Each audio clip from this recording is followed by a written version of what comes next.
have our land acknowledgement, read our land acknowledgement. Before we begin this meeting, we believe it's important to open our meeting by acknowledging the indigenous land that we share. The campus of Pasadena City College was built on the sacred and unceded land of the Tongva people. We honor the Tongva and all indigenous people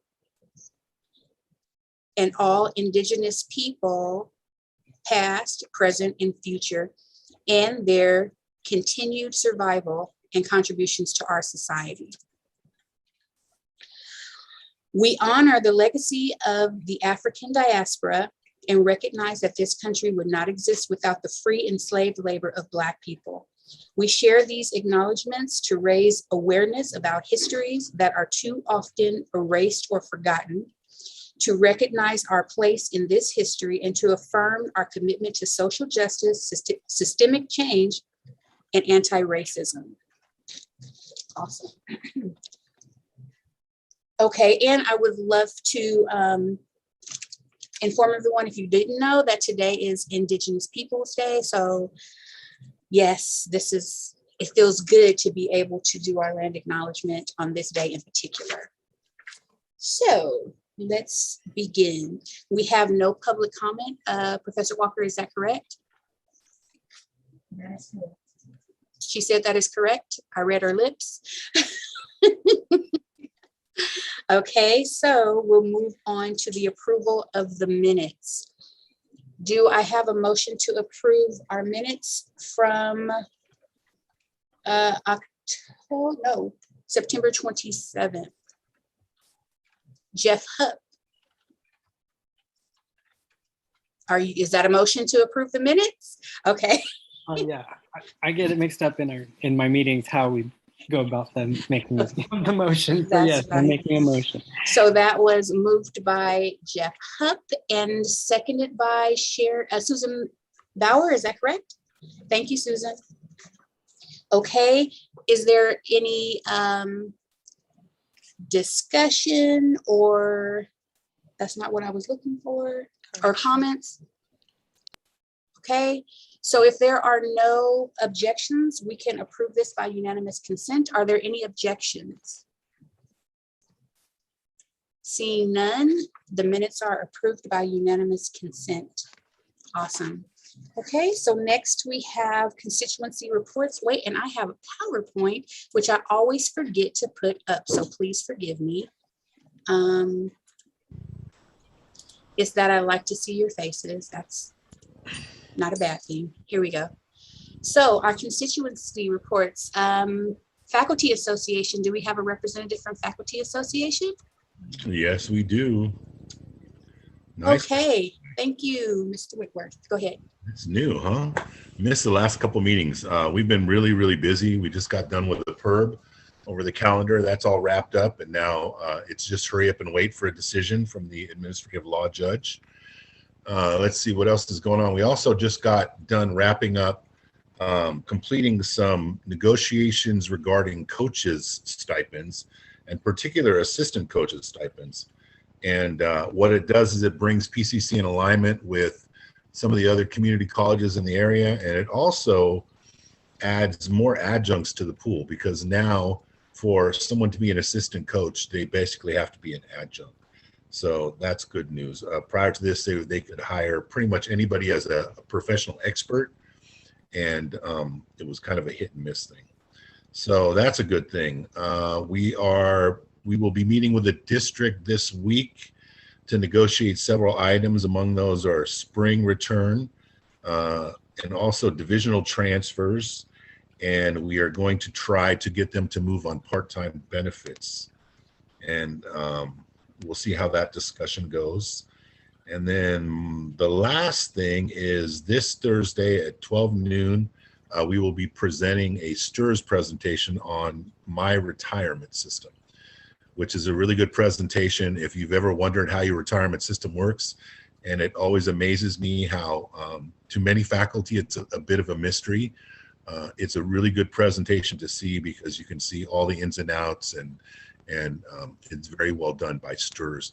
I know we had a couple questions. Will this be recorded? It will not be recorded. STRS will not allow us to record this meeting. But that will be on Thursday at 12. I believe the links have gone out. So that's something, and that's something for everybody. We're doing this one as more of a general view of your retirement system. And then later on in the semester, there'll be one that's more guided to those that are closer to retirement and how you go about that process. So these are something that are really interesting, and they're usually very well attended. And that is my update. Thanks for having me. Thank you, Mark. I see we have a question. Jeff Hupp. Hey, I wonder if you could tell us a little bit about the PERB complaint that was filed, like what are the grounds, and then what happens if we're successful and all this kind of stuff. The PERB complaint was two particular issues. First one was a unilateral change without negotiating. And just so it's clear, the FAA has no stand on whether there should or should not be winter. This is all about the process of changing the calendar without negotiating. And the second part of that was some real interesting idea of direct dealing, where it was evident that the administration was going around the FAA to try to get things done. So those were the two things. What can happen? We don't know. It could be, there's a whole array of things that could happen. So right at this point, we don't know what could happen. It depends on what the administrative law judge rules. Is this just like the PERB complaint we had last time winter was eliminated? Yes, it is. Yes.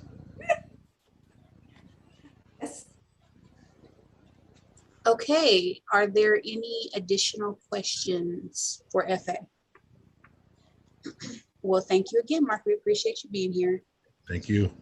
Okay, we have adjunct faculty. Do we have a report from the adjunct faculty?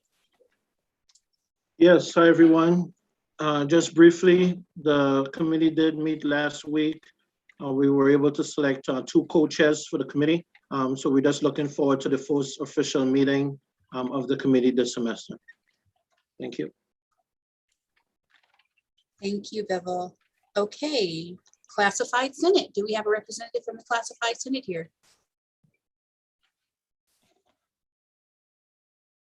Seeing none, I'll move on to associated students. Hi, everyone. Hi. My name is Yijin Song. I was officially appointed as the Associated Students Vice President of Academic Affairs last Wednesday, along with the Associated Students Chief Justice, who is now Natalia Hernandez. The majority of our commissions now have members, and we will soon be looking for members of the Academic Commission as well as the Supreme Council. So if you guys know any students who would like to be a part of Associated Students, please let me know at aspcc.ysong@gmail.com. In our last meeting, we approved the trick-or-treat budget for the Child Development Center, as well as the movie night budget, which we're going to be watching the Coco movie, and that will both happen on October 29th. And we also discussed the homecoming week, which is going to be from October 18th to 23rd, and we just began reviewing the budget for that as well. Thank you. Also, Dr. Steffens gave us a presentation about the Lancer Care Virtual Center, which was very informative and it's very amazing. And while I'm still getting acclimated to my position, I am hoping to speak with all of you guys, so you guys can feel free to email me. Thank you so much. I have a question for you, Jen. So will the children actually be coming on campus this year? I believe so, but I will definitely get back with you after speaking with the Student Services Vice President. Awesome, thank you so much. Are there any other questions? Nope. Okay, then we'll move on to Administration Management Association. I believe we have a representative here. Dean Miller. Hello, thanks for having us. I don't have much to report, but I just wanted to let you know that the management team have been meeting with the executive team regularly. And so we have a seat at their table when they have their meetings and being able to have some discussions with them. And so I think that's been positive. We feel good about that. And that's a change in what we've been doing in the past. So thank you to them for that. And then also wanted to just comment about the leadership team meeting, which is part of our year-long focus on leadership and development and PD for managers. And so we've been doing that monthly, and it seems to be going well. And we sent out a survey. Our survey was sent out by Jason Robinson, and it was really well received with what happened in the last meeting and the last training. And so that's what we have going on right now. We're still meeting and getting our APs done and doing business and moving forward. So thank you. Thank you, Dean Miller. Okay. Let me share my screen because again, I have a PowerPoint. Boom. Okay. So next we have our Exec reports, starting with me, Gina Lopez. Well, first, I wanted to, I'm going to stop sharing for a moment because I want to see your faces. Yeah. Okay, so we're asking that all Academic Senate subcommittees be prepared to report out throughout the fall and the spring semester. We'll actually send out an email requesting what date we want you to. Usually it's a 5 or 10 minute presentation depending on what you have to report, but we want all committee chairs to be prepared to do that. As subcommittees of the Academic Senate, it's important that we know what's going on within the committees. Also, I just wanted to make sure everyone was aware. I'm not sure if you saw the email that Dr. Laura Ramirez, Vice President of Instruction, sent out, where it is, we will not be having any emergency Form Ds in the spring. So I'll be mentioning that periodically so that you can take that back to your different divisions or your groups and let them know that if they want to teach DE, that they'll need to get those Form Ds in. No more emergency Form Ds in the spring. Okay, another thing. I'm pleased to announce that the PCC Black Lancer Faculty Staff Student Mixer will be happening on October 28th at 12 o'clock, and that will be on ground in the Krevling Lounge. You do not have to be Black to attend. So please feel free to show up and support our students. If you are Black, please attend. And please pass that information along to your different departments or divisions. And finally, we have the amazing Judy Benson, who is going to give us a brief tutorial on our new board docs. Everything's on board docs now. So Judy, I'm gonna go ahead and let you take it away. The amazing, incomparable Judy Benson. Yeah. Okay, and can you hear me? We can. It says start video, but it's not. It says the video won't start because the host has stopped it. Okay, hold on. I got you. Okay. Boom. I don't see anything. No. I could still talk and share my screen. My camera's not coming on. Okay. Oh, okay. Let me bring up the board docs document. I'll share my screen and open up board docs. And let's see now. Can you see that? Yes. Okay. First of all, when you see the agenda and so like you go through it, you scroll down, there's any item or agenda item that has a document attached to it, you'll see an icon to the right. And you could click on that and there's a printer icon at the top. You could either right click on the little gray bar that shows what the item is that you've clicked on or click at the top and print that. Now, if you want to print the whole agenda, what you're going to do is, hold on just a second. I apologize. I wish I can. You're doing great, Judy. Okay. Okay. Let me go back. Let me get out of this. Ooh. Okay, so like you're on the okay, approval of minutes or any item, you know, in the agenda, click on, let's see, forgive me. Okay. Okay, click on print, and then at the top, you're gonna see the line, a gray line dark gray line at the top and to the left that it says simple agenda, detailed agenda. Can you see that? Yes. Okay, when you click on detailed agenda, you will get the whole agenda with reference to the items that are attached, and you can print that. So that's a little shortcut there to print everything that's on the agenda. And with this agenda that came out today, when I first sent it out, it didn't have the YouTube, let's see, link embedded in it, but it does now, and the others will have it. So that'll be easier to access. But if anyone has a question about this agenda, how to open up items or whatever, please feel free to call me at 7211 or email me at jabenson at, you know the rest.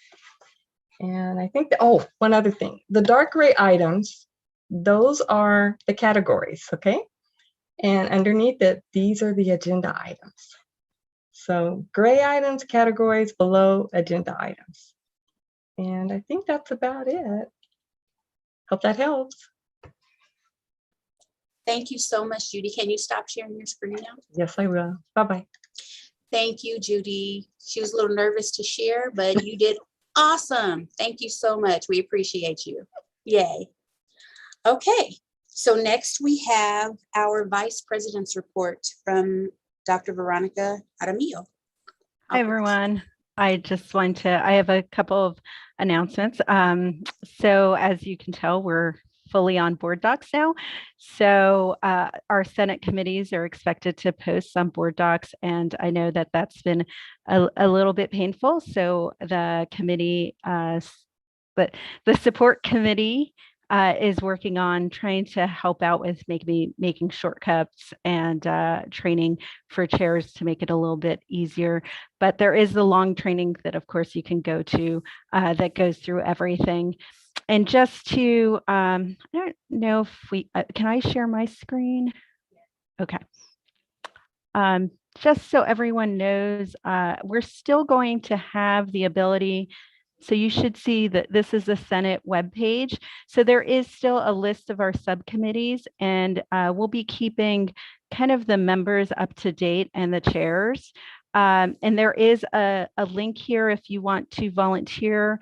There still is the link for volunteering for committees that will go to go to our email at Academic Senate, and then we'll let the chairs know that people are requesting to become members of those committees.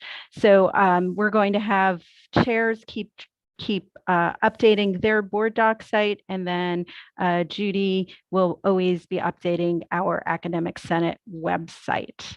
So that's the differentiation of who's going to be doing what.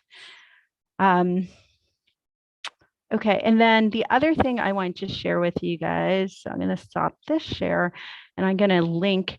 Last week we had a meeting at BRAC, and I thought it was very useful. They shared two very important data sources. So I'm going to put the links in the chat for everyone. So one has to do with, and I'll show them. Let me just copy the links, and then I'll show you what they are.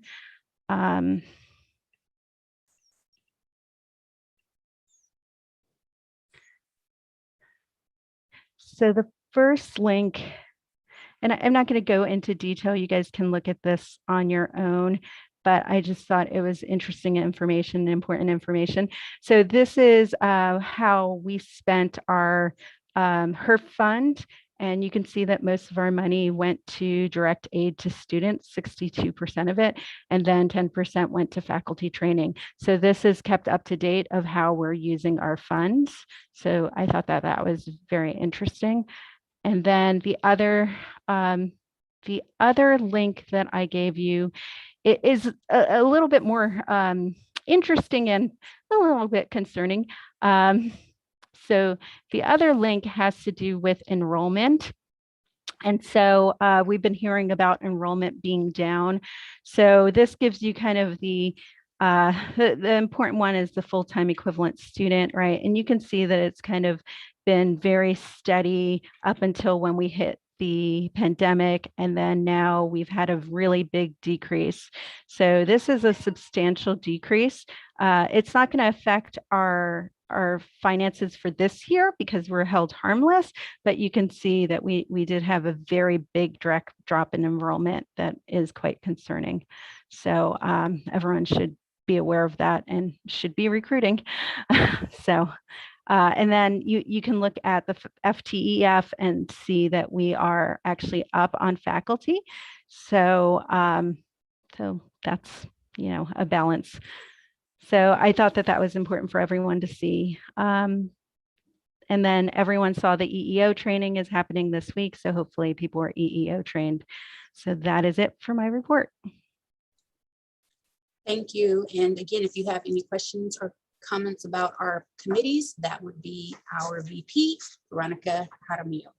Okay, next I have a question. Go ahead, Professor Clemens.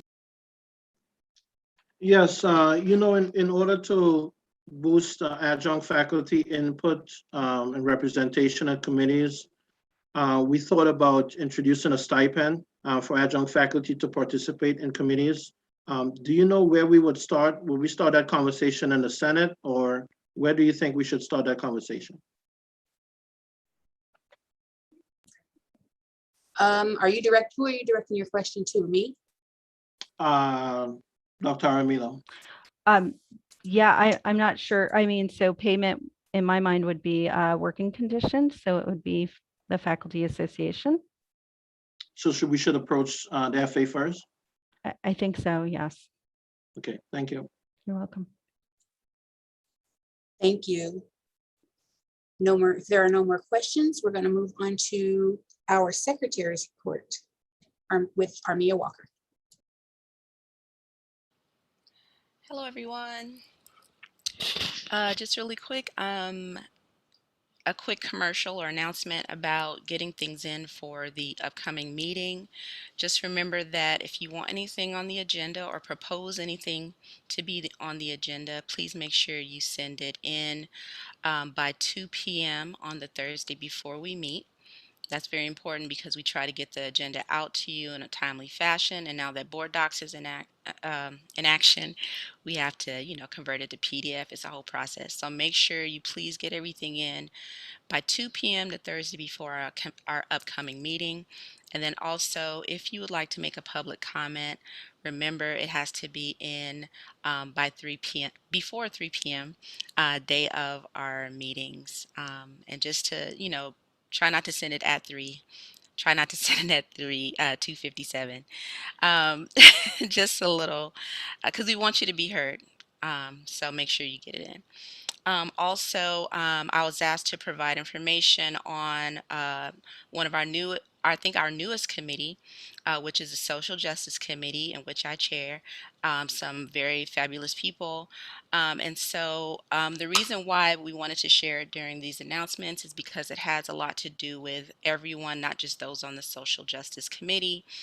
And I will share my screen really quick because with our goals of creating liberatory outcomes for the campus and our whole goal to have social justice permeate throughout the campus, we want to let everyone know that we are in line with our accrediting agency.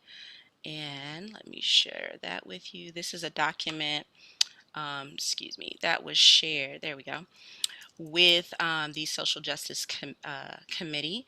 And this is from the Accrediting Commission for Community and Junior Colleges, which is our accrediting agency, which is the Western Association of Schools and Colleges. And this is their policy on social justice. And I'll put the link in the chat.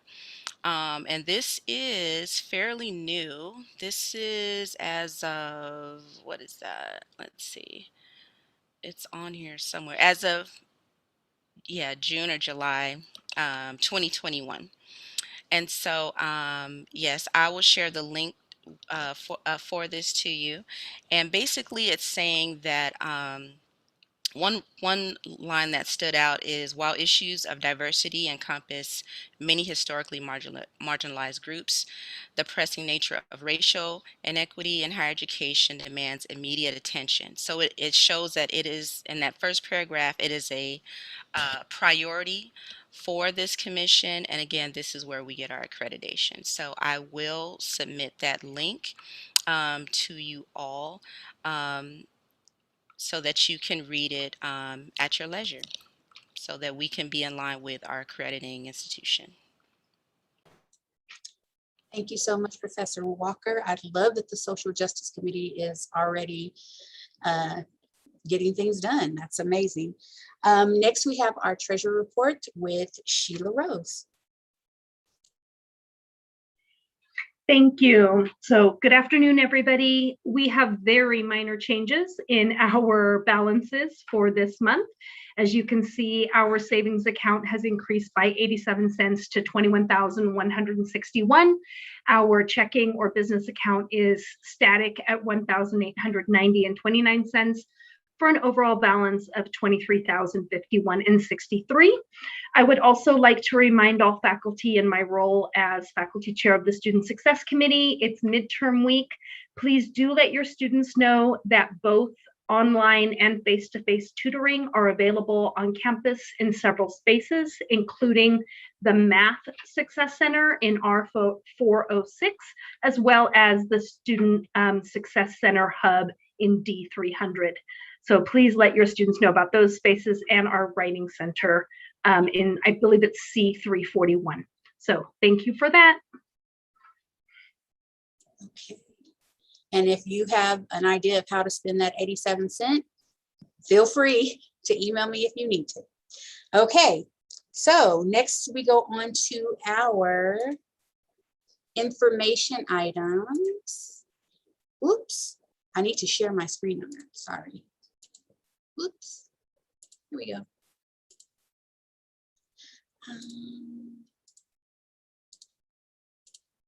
And we will start with Dr. Cynthia Olivo. Dr. Olivo, I believe you're in the house. Are you here, Dr. Olivo? Let me stop sharing. Hello, yes, I'm Awesome. here. Hi, everyone. Happy Indigenous Peoples Day, as well as National Coming Out Day. Speaking of which, I wanted to let everyone know that there is an event that is scheduled for tomorrow by Dr. Sylvia Toscano. And let me see if I can share screen so that I can pull up the flyer for the event, and I can also send it out so that you all have access to the information. It is to commemorate and acknowledge Indigenous Peoples Day. So here we go. It's an official book launch, an inter-campus dialogue. And so I'll send this information out. It's all being held on Zoom. I also wanted to share, in case you're not on the Quest Center listserv, this is LGBT History Month, and our staff members in our Quest Center put this together. Today, there was a National Coming Out Day event at PCC on Zoom. Tonight, there's going to be a film, and there's events happening throughout the month. So please get on the listserv for Quest just by visiting the webpage. And you can click on a button, enter your email, and get all of this amazing information to share with students and for yourself to participate as well. I also wanted to remind everyone that the free application for federal student aid opened on October 1st. So this gives students a heads up on, getting in their application for financial aid for next year. And I know all of us think, why in the world would you do it so early? But it does take a long time for students to get the information in, get the info from their parents if they're dependents, and to process all of it in time for this info to transfer over. So I just wanted to make sure to mention that, because you are the people that our students need to hear this from.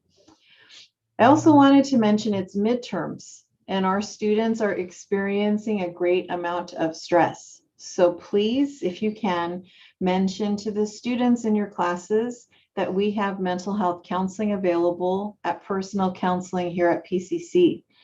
And we also have peer mentors that are available, and I can send Dr. Lopez a link to a video that describes our peer mentors and that our students can meet them and learn a little bit about them. And in class, you can, share the video. It's just 2 minutes. And hopefully our students will see someone or hear something that they connect with, and then it'll encourage them to utilize personal counseling services.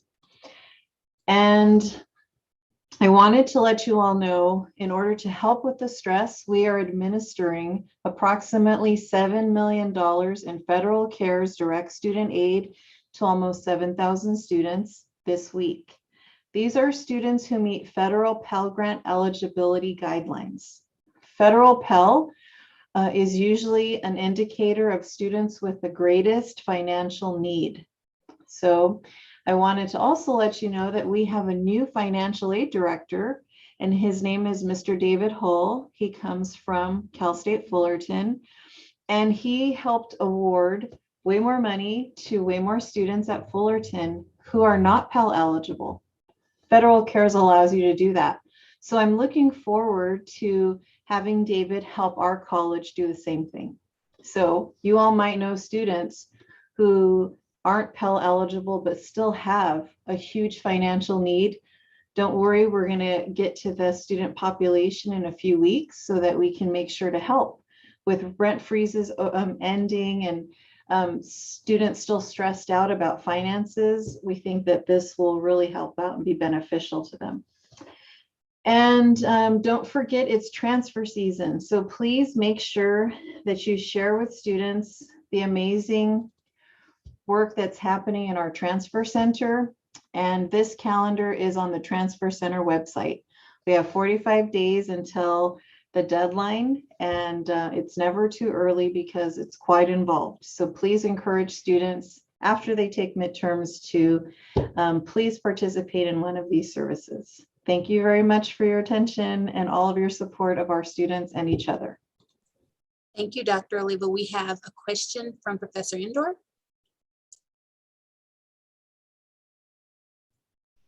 Yeah, you're muted.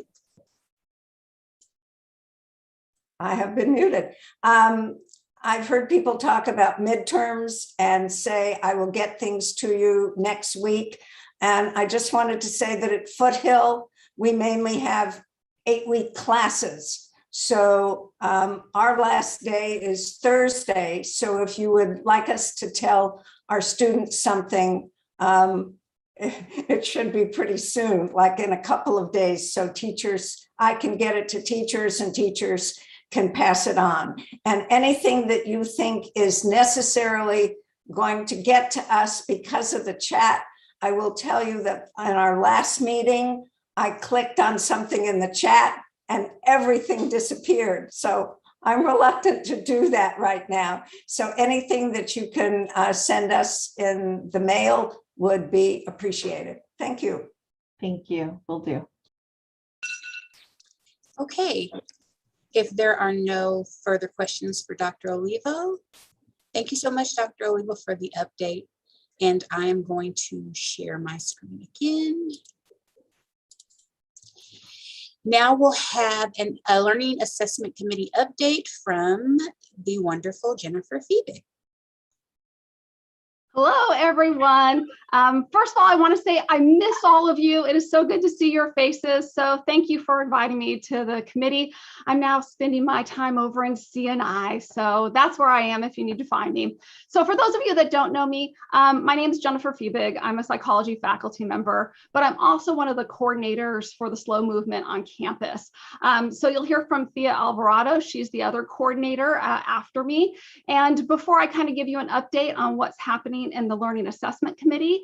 I just want to give a shout out, and if I could get all of you to be so kind to just let your faculty know that now is the time to start planning assessments. And what that means is really get those scorecards into Illumin. So at the end of the semester, and as we've been hearing, like the 8 weeks is ending like now. So we really need to do that for our short-term classes as well. So if you can just get that information to people, we would appreciate that.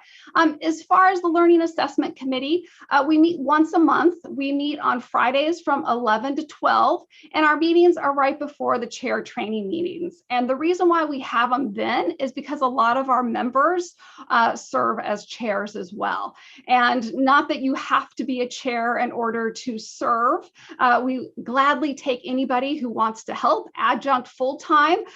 We see that a lot of people, and what we ask from each of the divisions at the start of every semester is, please tell us who your slow contact person is. And those are usually the people who serve on the committee. But anybody who wants to help, will gladly take the help. Our main task, we spend a lot of time looking at dates, making sure everyone's planning, trying to follow up with faculty that maybe didn't enter their scores at the end of the semester. And we're trying to just get those participation rates up. And we also spend a lot of time with Illumin, kind of training the trainers on how to do some of these activities. We also work closely with 2 committees on campus to kind of give faculty input. So the LAC, the Learning Assessment Committee, we're really focused on what's happening in the classroom, those student learning outcomes. But we also work with and give input to the Institutional Effectiveness Committee. So this is looking at more program outcomes. And I really want to encourage, Armia, you just changed spots on my computer screen.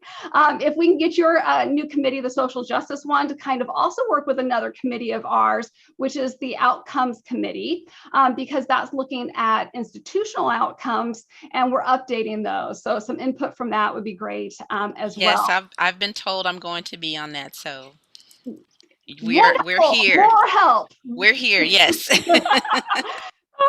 And so the biggest place where I can use your support as Senate members is really, I think, trying to change the mindset of slows. And I can say I was guilty of it before I became a coordinator. It's like, ugh, slows. We got to do it at the end of the semester. We got to jump that hurdle, right? What I would like us to kind of look at now is to take this opportunity to say that, yes, most of us know how to input slows. So let's use this data, make more informed decisions.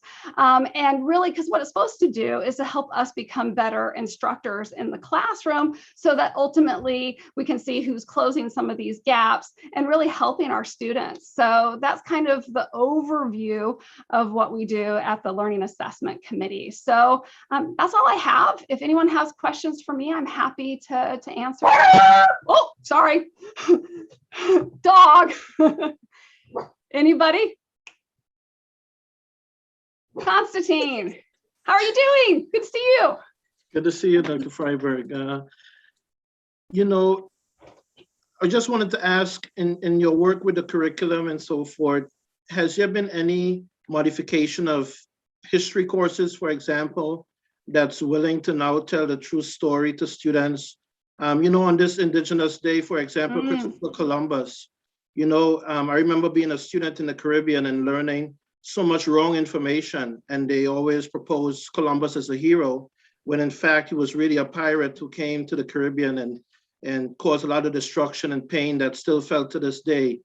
So I just wanted to ask, has there been any discussion of history courses as it relates to those topics in your field so far? We tend to deal more with what's happening with the student learning outcomes within courses. I'm believing more of that. What you're talking about, Constantine, is more in C&I, curriculum and instruction, and then being really hit up on with what's happening with the ethnic studies requirements that we are doing. Anybody else want to jump in? Am I missing something? No? That's where I believe it is, Constantine. Oh, Dean Fleming. I guess I am missing something. Her hand's up. Stephanie, what? I just wanted to let you know that Dr. Carrie Bolin is also taking up this issue of looking at culturally responsive curriculum and Susie Ling, a faculty member from the Social Science Division, is working with that project. And so Bevel, yeah, I mean, that conversation I think is happening in a lot of different spaces across campus, and that her new division, one of the sole reasons that it exists is to do exactly what you're talking about. And so more to come. I think we can reach out to Dr. Bolin, Dr. Lopez, if that's something that you might like to. I'll leave that up to you to provide that kind of update of where that project is.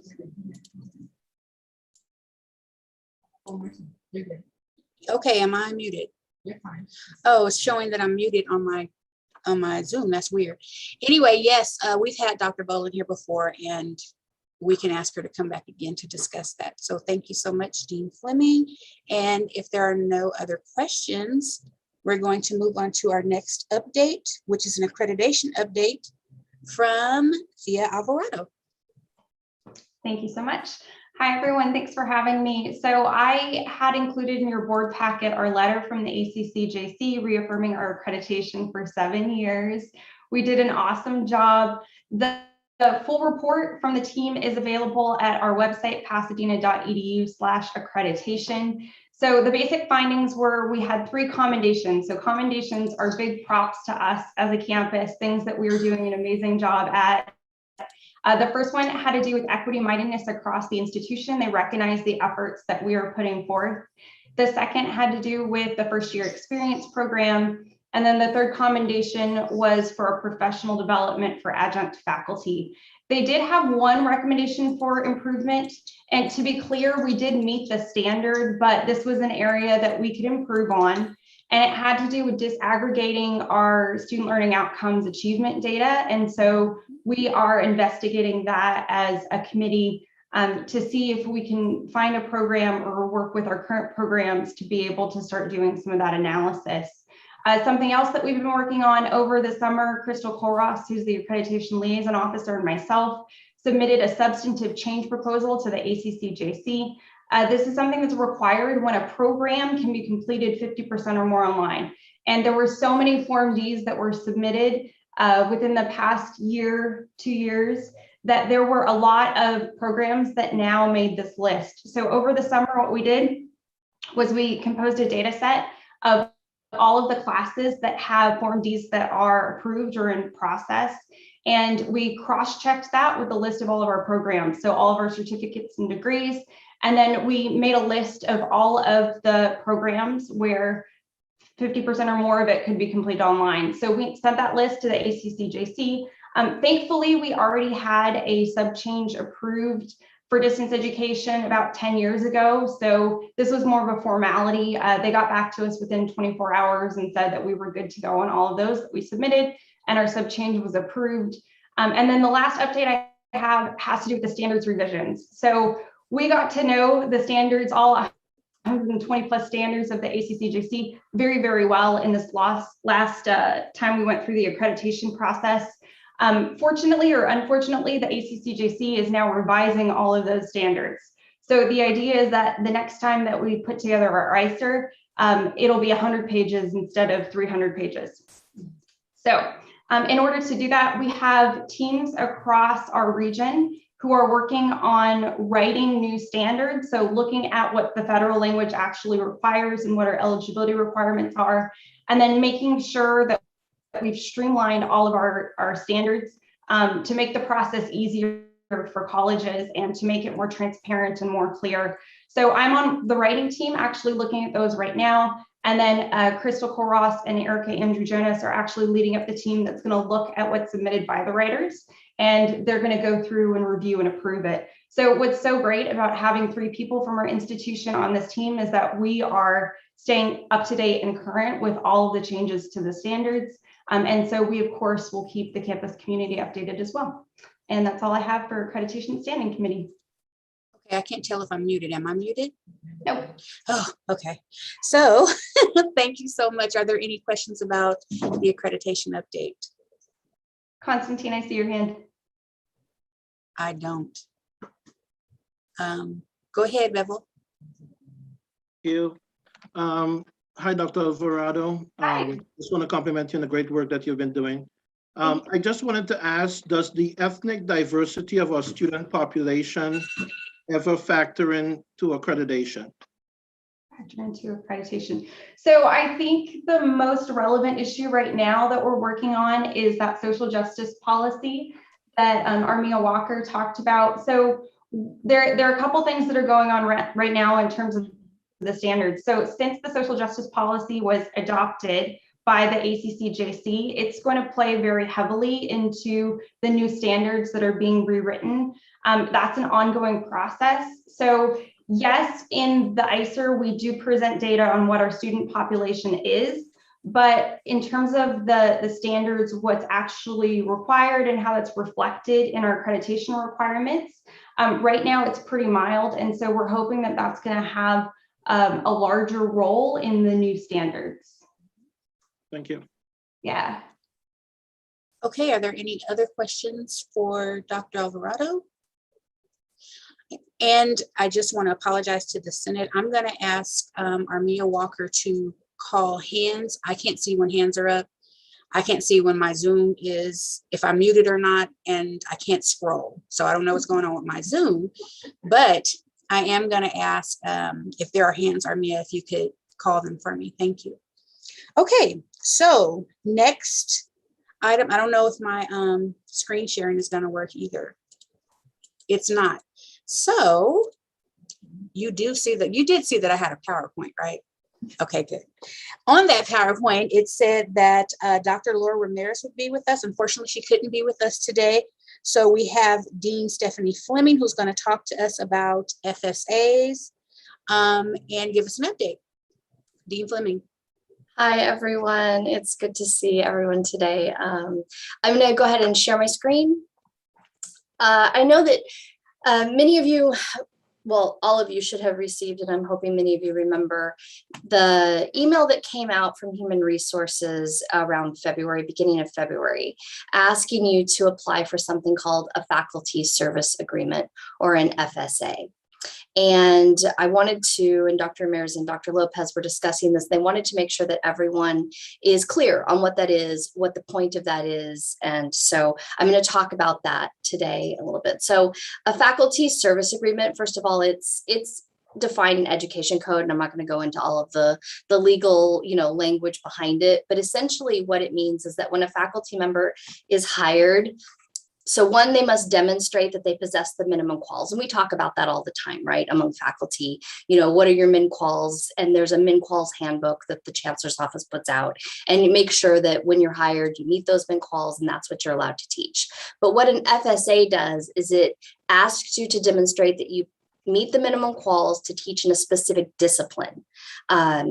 And once that you have the min quals to teach in that specific discipline, then that discipline is assigned to you as your FSA, your faculty service area.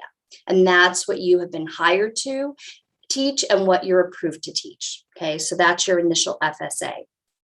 Then every year now, and we weren't doing this before, and so that's one of the reasons we want to talk about this, is now annually, Human Resources will put out that call and ask you that if you meet the qualifications for additional areas, that then you then apply for additional FSAs. And what that will do is it will allow you to possibly teach in those additional areas. So the way that we didn't follow this process before, right? So it's like if you had minimum quals in another area, you might get assigned to it. Occasionally someone might tell you, well, you can only teach that as an overload, or maybe it's part of your load, or we don't have enough classes. And, there was just no clear process behind that. And so that's what the intent of this is for us to make sure that we're aligned with all the requirements of Title V, but that we also have really clear processes on campus. And it allows you to be able to put, formally on record that you are approved to teach in these other particular areas. And so that's what an FSA is. That's why we have FSAs, and it's really important. One of the reasons that FSAs are so important to have is in the unfortunate case of workforce reduction. So let's say we have too many faculty members in an area in a specific discipline. We can use FSAs to then fill their contract loads. So, you know, say for example, if we had 10 faculty members and we only had enough classes to contractually fill 8 of their loads, we could look at whoever have FSAs and something else and maybe fill out their load that way, instead of some of the, you know, other alternatives, which are difficult, right? And so please, when the FSA announcement comes out, please don't wait. You know, fill it out now and make sure that you have it on file, not only for your protection, but also for, you know, other opportunities. And so that way we have everything on there. The other thing that when that email comes out, Human Resources is also saying, these are the minimum quals or the degrees or whatever that we have on file for you. Please make sure that you check that. As we're working on the new online catalog, we also want to make sure that that information is up to date, and we're trying to make sure we have a way to import it accurately. So please also check that. So that's faculty service agreements. That's what an FSA is. The second part of this that Dr. Ramirez wanted me to talk to everyone about is the concept of placement of courses within disciplines. Okay, so you have the discipline and then you have all the courses that are there. Historically at PCC, when you're writing curriculum and you're doing your course outline of record, there was a place in there that asked you to identify min quals. And that was all over the place. So if you know, the first time I was writing curriculum, I didn't know about the min quals handbook, right? I was like, I think the min quals should be this, you know, and then it puts it up to the CNI committee to make sure that that's actually accurate and aligned with the Chancellor's Office min quals handbook. And so we had some difficulty with that. Because what happens is when the min quals goes into the course outline of record, it doesn't necessarily align with the discipline, which then doesn't align with the FSA.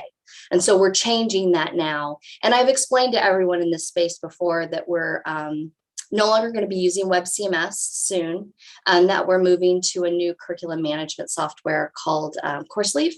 And so instead of asking for the min quals in there, it will ask for the discipline. So we're also going to fix that. So everything will align and it will be much cleaner and clearer as to how different courses are assigned to different disciplines and which faculty are approved to teach those disciplines.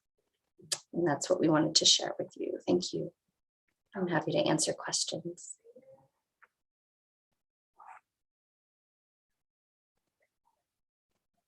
I see one hand. Josh? Do we have to reapply every year once we've No. done it? Okay.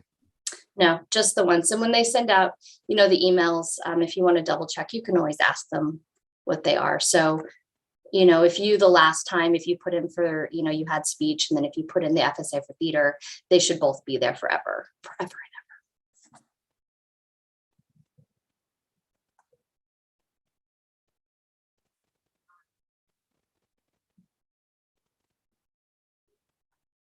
All right.